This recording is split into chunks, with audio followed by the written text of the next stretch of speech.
Hey boys and girls, we're going to teach you a lesson on geometry on page 241 of your math book. Geometry is the study of the branch of mathematics which involves the measuring of shapes. The word geometry actually means to measure the earth. So on page 241 in the brown section, it kind of gives us an overview of some vocabulary words of things that we need to know.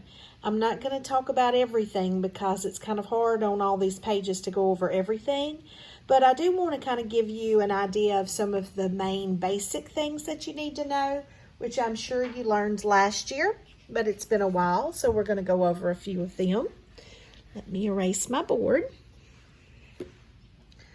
First of all, the first thing we need to know is this little dot is called a point. Okay. When you have something that looks like this, a line with two arrows, one on each side, that's called a line.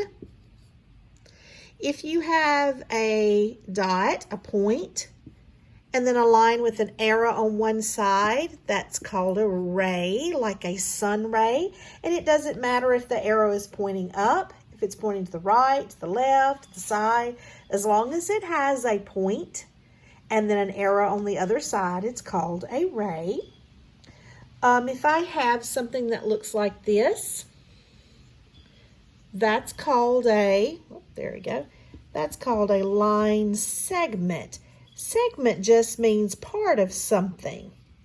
So it's just part of a line. It's not the whole line. Okay, so that's one group of words that you need to know. Let me erase again. All right, and then when we're talking about lines, the two sets of lines that we need to talk about first are called, these lines are called intersecting lines. Intersecting lines are when two lines cross each other. That's called intersecting, like an intersection of two streets.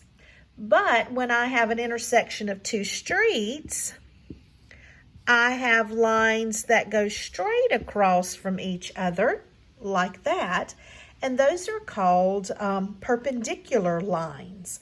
They cross each other to where it looks like a square right here, like a cross, where there's a square in each corner.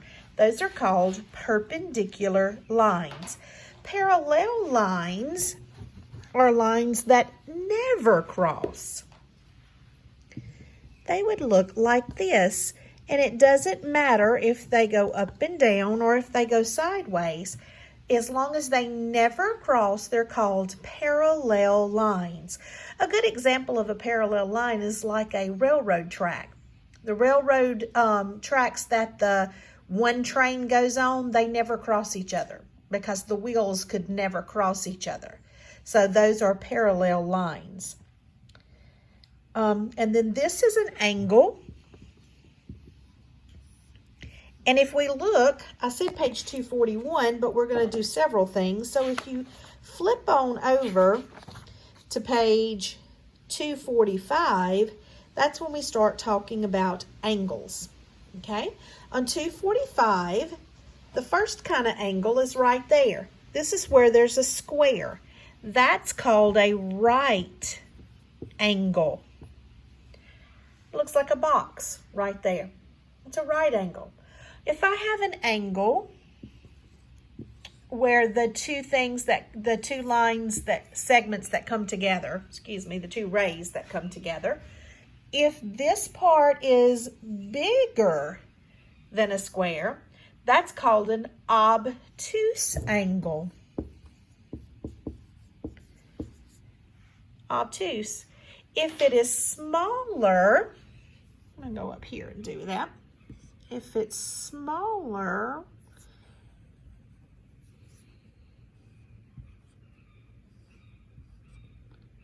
then that's square, or there we are. It's called an acute. I always tell my boys and girls to remember that that little bitty angle is cute. It's called an acute angle. All right, on page 245, It talks about the fact that if I have a straight line, the measurements of the angle for the straight line are 180 degrees. 180 degrees. That's a straight line. Okay, then it talks about triangles as well. There are three kinds of triangles that it talks about. There's a right triangle, and inside the right triangle, there has to be a right angle. So if I were doing something, and I didn't have these arrows there, and I was drawing a triangle, that would be a right triangle because it has a right angle.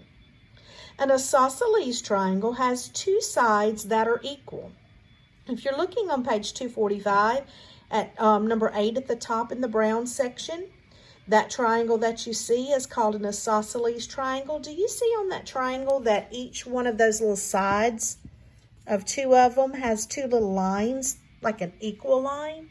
That means those two sides of that triangle are equal to each other. In that case, it's called an isosceles triangle. If all three sides of the triangle were equal, that would be called an equilateral triangle.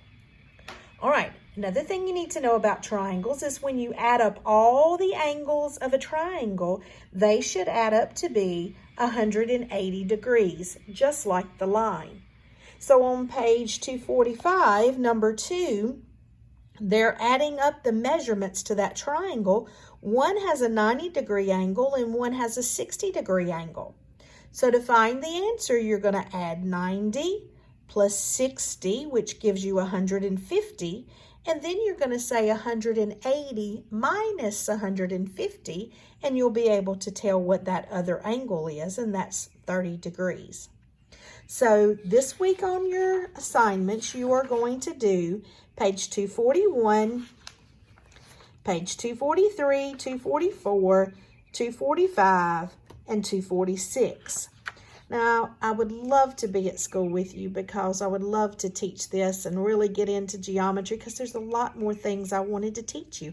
I wanted to teach you about area and perimeter and many other different things this year. I wanted to teach you how to divide using decimals and many other things.